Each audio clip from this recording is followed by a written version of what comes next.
आपने मूर्ख बना रहे हैं ये संत, नकली लोग जो संत है, इनके पास वो जड़ी नहीं है जिसे तुम्हारा पाप कट जावे। अब इन सभी का एक ही विधान था।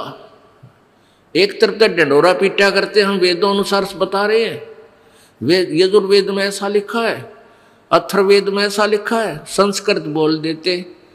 हमारे पास संस्कृत पल्ला पड़ा नहीं थी, तो हमने सोचते इसका अनुवाद इसने ठीक कराया होगा, ये ठीक बता रहा होगा, क्योंकि संस्कृत का विद्वान है, सब शास्त्र संस्कृत में भी लिपिबद्ध है। तो हमने ऑब्जेक्शन की, कोई गुंजाइश नहीं थी कि ये बोलने वाला कोई गलत बता रहा है। तो ये क्या बताया करते कि पाप नहीं कट सकते, परमात्मा की साधना से पाप नाश नहीं होते। अरे जो भगवान की साधना से पाप नाश नहीं हुए, पाप नाश नहीं होता, जीवन सुख नहीं हुआ, क्योंकि पाप से दुख है। पाप कटे काटा निकले तो पैर में शांति हो।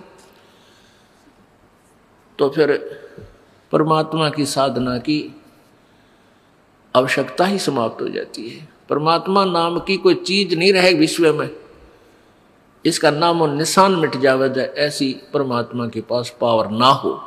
और आज भी भगवान की स्थिति विद्यमान है, तो वो शक्ति है मालिक में।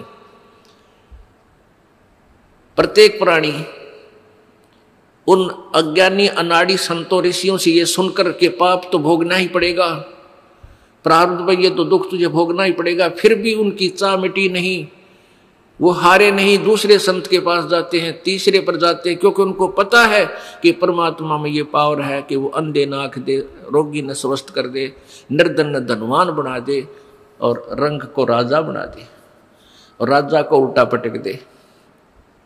तो ये परमात्मा के अंदर गुण है, पता है उनको।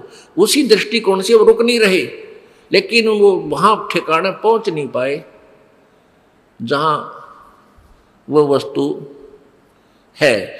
और जब वो वस्तु वहां पहुंच जाएंगे तो फिर देखना आनंद कितना है।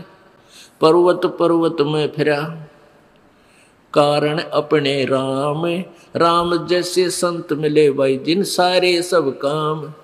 पर्वत परमात्मा की तलाश में जहां भी जिसने बताया वहीं पहुंच गए। कोई की तो गुफा में महात्मा बैठा है, कि तो फुलौनी जगह बैठा है, पर्वत पर बैठा है, जंगल में बैठा है, या किसी नगर गांव में, हम वहीं पहुंचे। जब तक हमें वो परम संत नहीं मिले जो परमात्मा जैसे गुणों, परमात्मा से जो गुण हमें चाहिए थे उस संत के पास मिले, तो कहते राम जैसे संत मिले जिन सारे सब काम।